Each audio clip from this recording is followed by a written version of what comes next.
جو بندہ سانس روک کے اس کو پڑھ لے، سانس روک، اس کا دل روشن، اس کے جذبے روشن، اس کو ولایت ملتی ہے، اس کو روحانیت ملتی ہے، اس کو برکتیں ملتی ہیں، اس کو خیریں ملتی ہیں۔ چھوٹا سا لفظ ہے، کیوں؟ فرشتوں کی تبدیلی کا وقت ہے۔ عصر کے وقت جو بندہ عمل کرے گا اس کو 2 فرشتے ملیں گے، آنے والے بھی جانے والے۔ کسی بھی نماز میں 2 فرشتوں کی آمد نہیں ہوتی، ایک فجر میں اور ایک عصر میں، ایک آنے والے ایک جانے والے۔ آنے والے کہیں گے یا اللہ یا لا یجلیھا لوقتھا الا ہو، پڑھ رہا تھا، اللہ پاک فرمائیں گے اس کا جذبہ کیا تھا؟ یا اللہ اس کا جذبہ تھا دل روشن ہو جائے، زندگی روشن ہو جائے، اندھیروں سے نکل جاؤں، دل کی دنیا آباد ہو جائے، من کی دنیا آباد ہو جائے اور جذبوں کی دنیا آباد ہو جائے۔ یا اللہ یہ جذبہ تھا۔ اور ایک فجر کا وقت ہوتا ہے جس فجر کے وقت میں یہ 2 چیزیں تبدیلیاں ہوتی ہیں۔ عصر کے وقت ایک اور بھی فیصلہ ہوتا ہے، وہ اولاد اور نسلوں کا فیصلہ ہوتا ہے۔ یہ میری بات یاد رکھیے گا، اولاد اور نسلوں کا فیصلہ عصر کے وقت ہوتا ہے۔ اس لیے فرمائے جو بندہ عصر کے وقت یا رحمان پڑھے، میں جو بندہ عصر کے وقت 11 بار یا رحمان پڑھے گا، کیا پڑھے گا؟ صرف 11 بار، 11 بار یا رحمان پڑھے گا جو عصر کے وقت، اللہ اس کی نسلوں کے فیصلے فرماتے ہیں۔ بڑی قیمتی بات، نسلوں کے فیصلے فرماتے ہیں، نسلوں کے، اللہ اس کی نسلوں کے فیصلے فرماتے ہیں۔ اس وقت بے اولادی بڑھ رہی ہے، بہت بڑھ رہی ہے، حد سے زیادہ بڑھ رہی ہے، بے اولادی بہت بڑھ رہی ہے اور حد سے زیادہ بڑھ رہا ہے۔ اللہ اس کی نسلوں کے لیے فیصلے فرماتے ہیں۔ دیکھیں اللہ نے 2 چیزوں کو فرمایا ہے کہ تم ان کو پسند بھی کرتے ہو اور اس پہ تمہیں فخر بھی ہے، المال والبنون، ایک مال اور ایک بیٹے۔ یہ تمہارے لیے 2 چیزیں پسندیدہ ہیں، مال اور بیٹے۔ فجر کے وقت مال ملتا ہے، عصر کے وقت بیٹے ملتے ہیں۔ عجیب بات، فجر کے وقت کیا ملتا ہے بولے؟ اور عصر کے وقت، اچھا فجر اور عصر کی تقسیم ہے، عجیب تقسیم ہے۔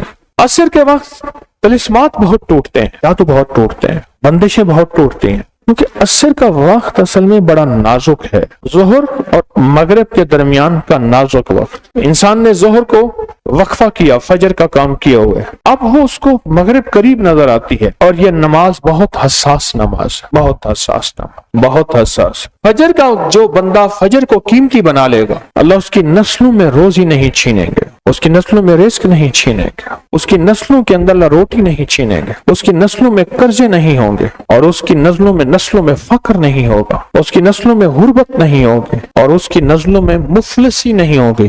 اور لفظ مفلسی فلوس سے ہے، فلوس کہتے ہیں مال کو، پیسوں کو، عرب میں کہتے ہیں فلوس معافی، پیسے نہیں ہیں، مفلسی فلوس سے نکلی۔ اللہ پاک اس کی نسلوں سے مفلسی نہیں دیں گے جو فجر کے وقت کو قیمتی بنا لے۔ تھوڑا سا وقت فجر کا، اور ہے نازک سا وقت، عصر کا وقت بھی بڑا نازک سا ہے، آیا اور گیا۔